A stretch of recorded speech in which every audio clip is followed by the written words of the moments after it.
Trump's recent stance towards South Africa has sparked considerable discussion and debate. This situation raises important questions about the implications of standing up against injustices on the global stage. In today's video, we delve into claims made by opposition parties in South Africa, which suggest that the United States of America may be directing its focus towards the country due to its assertive position on holding Israel accountable for its actions.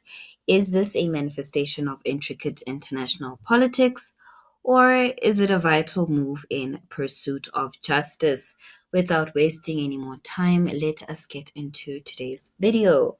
Is South Africa in trouble with the USA? Molini, and welcome to yet another episode of Conversations with Nkosi. Now, this is the news commentary section where we will be offering insightful commentary and exploring various perspectives on the stories that shape our world.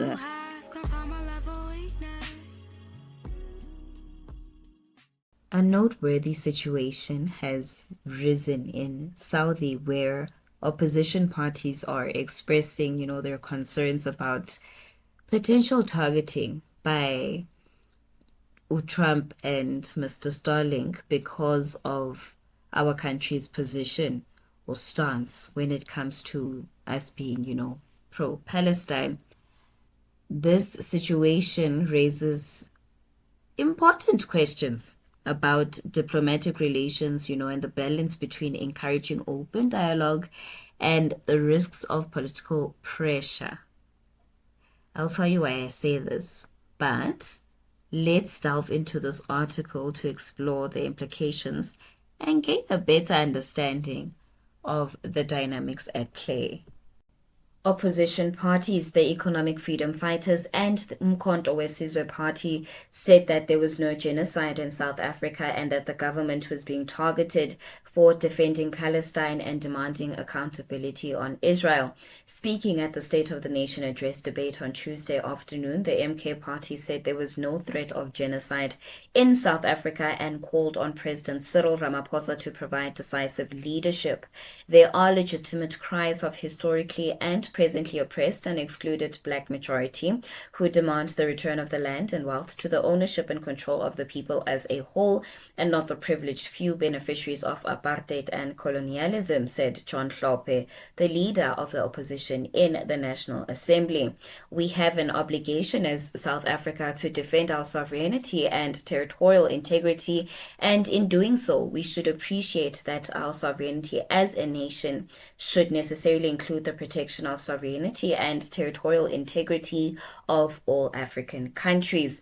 EFF party leader Julius Malema did not mince his words, reiterating Ramaphosa's statement that the country will not be intimidated amid U.S. economically and politically targeting South Africa. Speaker, we must make it very clear that we should not be confused with a generation of cowards who can be bullied by imperial forces and power-hungry individuals intoxicated by the wealth of apartheid, Malema said. The United States of America has bullied nations before, imposed senseless and arbitrary sanctions, and threatened wars, but we are a different generation. We are the generation of economic freedom fighters, he said, and we will not be bullied. We agree with you, President, that we should not be bullied. Guys, the link to this article will be in the description box below. Now, let us get into what we got from this article. There is absolutely no threat of genocide in South Africa.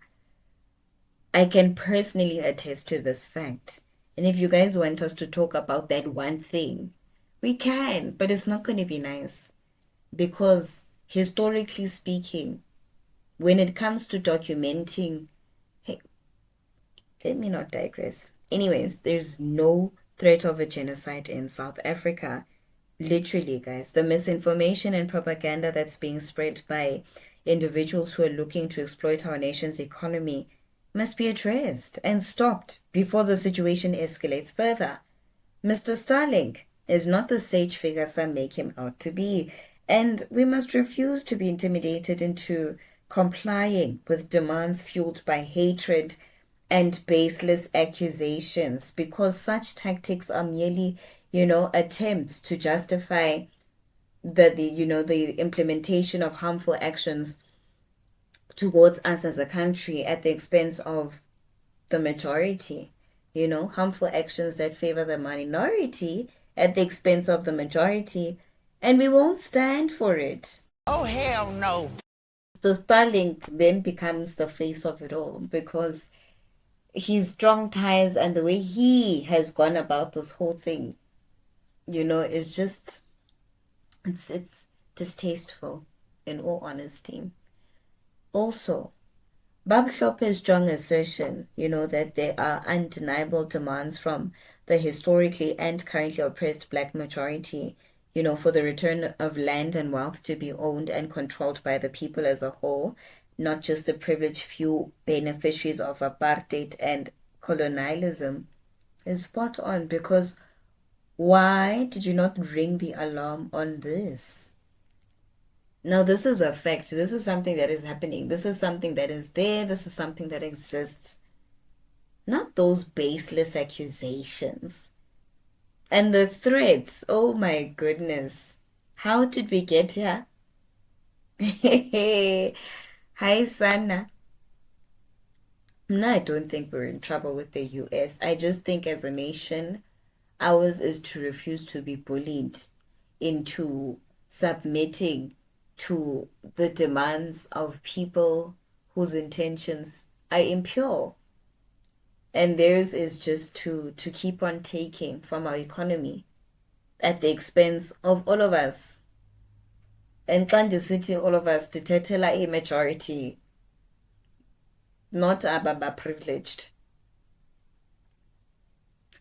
And then with regards to the president of the EFF, who firmly stated, and I quote, "Speaker, let it be absolutely clear that we refuse to be mistaken for a generation of cowards who can be intimidated by imperial forces and power-hungry individuals consumed by the riches of apartheid." I stand in agreement with him, because we must question and we must refuse. We must question why people decided to opt for this route. And if it's not because of our stance with Israel, and it's maybe because Mr. Starlink is unhappy with the deal that went sour with our government regarding Starlink, then makucace, can it come out in the open already? Because this is exhausting. Like, it literally is. Historically, South African leaders have taken a strong stand on the Israel-Palestine conflict, calling for greater global accountability, especially concerning, Israel's military actions. The urgency of our stance raises questions. Why respond now? And Atlantic City, historically, our South African leaders, I'm talking about the leaders of the political parties that represent the majority and not the minority.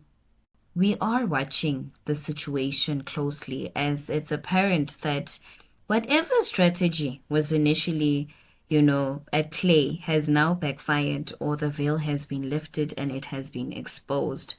Because this level of propaganda and misinformation, accompanied by the threats of punishment, is utterly unacceptable. It is unacceptable.